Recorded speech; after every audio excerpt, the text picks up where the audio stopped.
Former press secretary, then Vice President Joe Biden, and Maura Gillespie, the former press advisor, then House Speaker John Boehner. First, let me answer a question from both of you.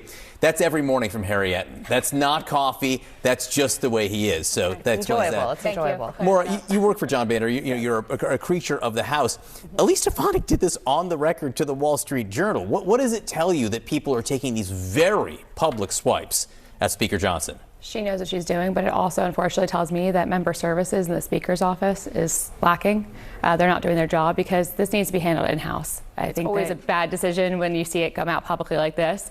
That's calculated, I think, as well. Elsie Stefanik knows what she's doing. She's running for New York mayor, as you mentioned. New governor, yeah. Governor, and she's trying to kind of separate herself from the pack because right now people are frustrated with Speaker Johnson. That's not a secret. American people are also looking for somebody else to blame because those who voted for Donald Trump, they don't want to blame Donald Trump. And you're hearing that from members. They don't want to blame Donald Trump because they need his voters.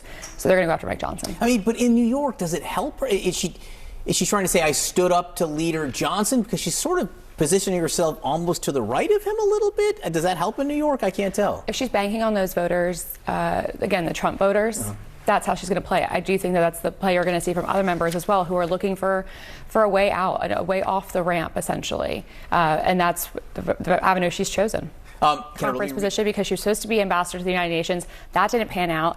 And she's increasingly frustrated by the lack of a role she has. And she's been trying to carve something out for herself, and she hasn't been able to do it. And with her running to be governor, this is the way she's carving out a spot for herself to get back in the limelight. So it's not just Elsie Stefanik either. We now have Nancy Mace, member from South Carolina, who is running for governor in that state. This is what Axios says. Already foregoing a re-election bid to run for governor, plans to speak with Marjorie Taylor Greene next week. Sources familiar with the matter told Axios Mace wants to pick her brain about the BS that is the House, the sources said, including members being taken for granted, the need to use discharge petitions, blah, blah, blah.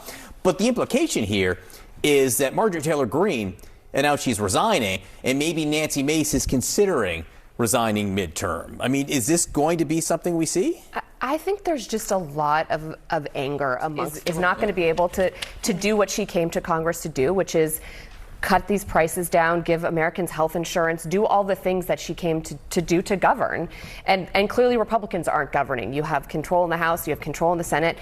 Laws are not being passed in the way that I think people come to expect as we've seen in the past. You know, Jake Sherman reported that more Republicans are grumbling a punch bowl and said there may be more resignations. I think a lot of people scoffed at the notion there could ever be enough resignations for Republicans to lose their majority. But is that possibility growing? I've heard of a couple members, aside from just Nancy Mace, who have been thinking about it because they are frustrated. And to your point about being not able to govern, when you give up all your power to the president and you give your gavel essentially to President Trump, this is, again, it comes back to Mike Johnson and his inability to lead.